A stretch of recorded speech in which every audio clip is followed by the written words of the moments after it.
Hey there, horror fiends. James J. Coker here with a brand new episode of Hidden Horrors You Must See.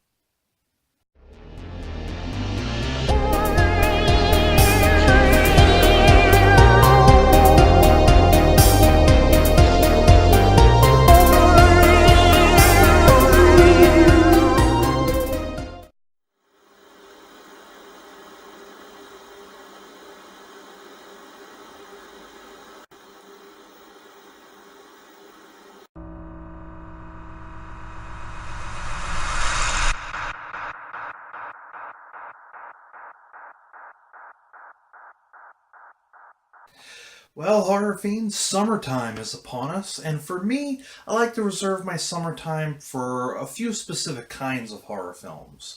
In the month of July, I like to do aquatic, ocean slash island slash beach bound horrors, but in the month of June, I like to reserve it for summer camp slasher films. Now I know what you're thinking. Oh, that means you like watching all the Friday the 13th movies. You know what? No. I would actually like to look at other slasher movies of the 80s and a little of the 90s that takes place at summer camps. And I know a lot of you horror fans out there are thinking, oh, the Sleepaway Camp movies. And in all honesty, folks, I'm not the biggest fan of the Sleepaway Camp films. Instead of Friday the 13th for my summer camp slash films, or Sleepaway Camp, or even, let's say, Madman or Twisted Nightmare or Cheerleader Camp, no. My favorite summer camp slasher film that I just gotta watch almost every June in the beginning of summer, or sometimes every other June for the beginning of summer, has to be the criminally little talked about summer camp slasher film from the 80s, The Burning. Now, unfortunately, The Burning got lost amidst the early 80s when there was just a plethora of slasher films. There were so many slasher films that some of them just fell through the crack with audiences. Unfortunately, this little gem was one of them.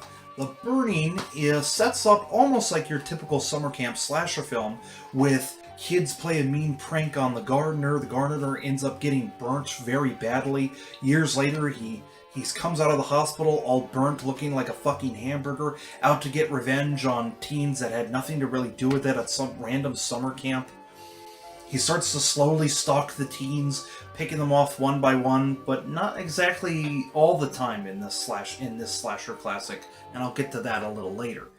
But he starts stalking them all. But the thing is about this movie is that this film actually takes its time with the stalk and slash. Now, I know as slasher fans, you're probably thinking, well, I gotta wait for the kills.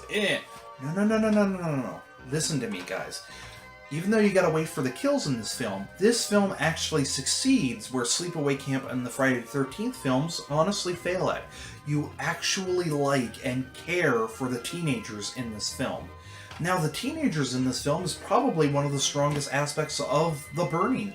The teenagers in this film look young, they act like real teenagers, they're very likable, they're friendly, they play pranks on each other. The guys constantly joke about pussy all the time and talk about a girl's ass like teenage guys would. Sorry, ladies, but that's just what they would do.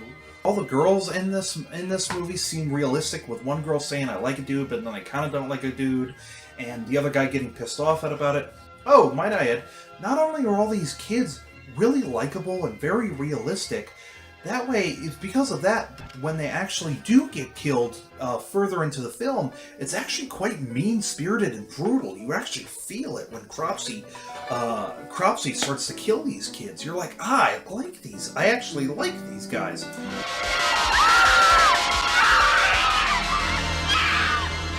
Versus the Friday the 13th movies, where you're kind of just waiting for the kill because you don't really like those teens whatsoever. Now, cool thing about the teens, though, is not only is one of the main teens in this movie Brian Backer, as you might remember him from Fast Times at Richmond High, but one of the teens in this movie is actually Jason Alexander. That's right, George Costanza from Seinfeld is a young teen in this movie with a whole head of hair. Can you believe that? Now, enough about the teens. Another great aspect about this film that I fucking love is the music. The music from Rick Wakeman is amazing, with this haunting synth score that can get stuck in your head, and it's almost like a little summertime theme I like to listen to almost every summer.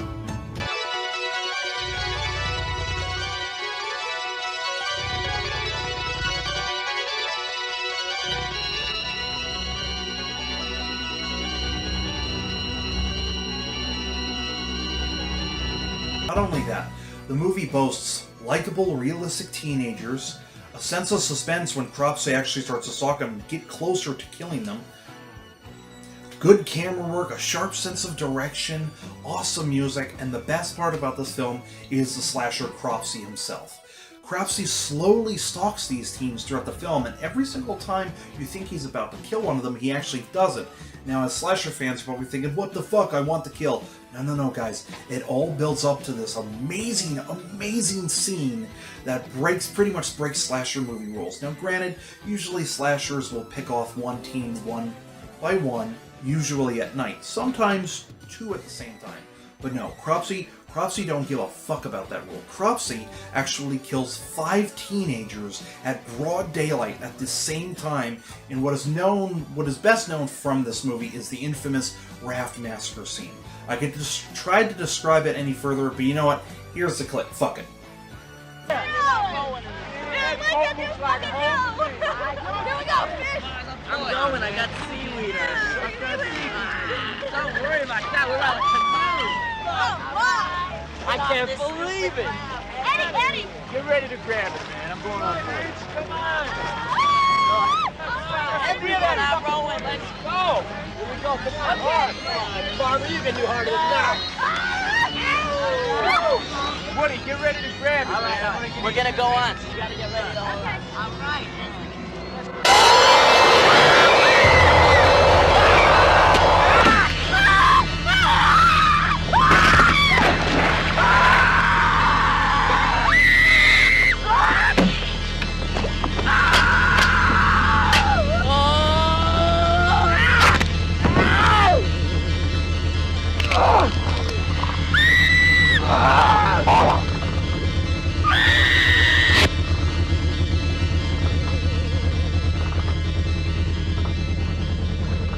Pretty fucking awesome for slasher fans, right?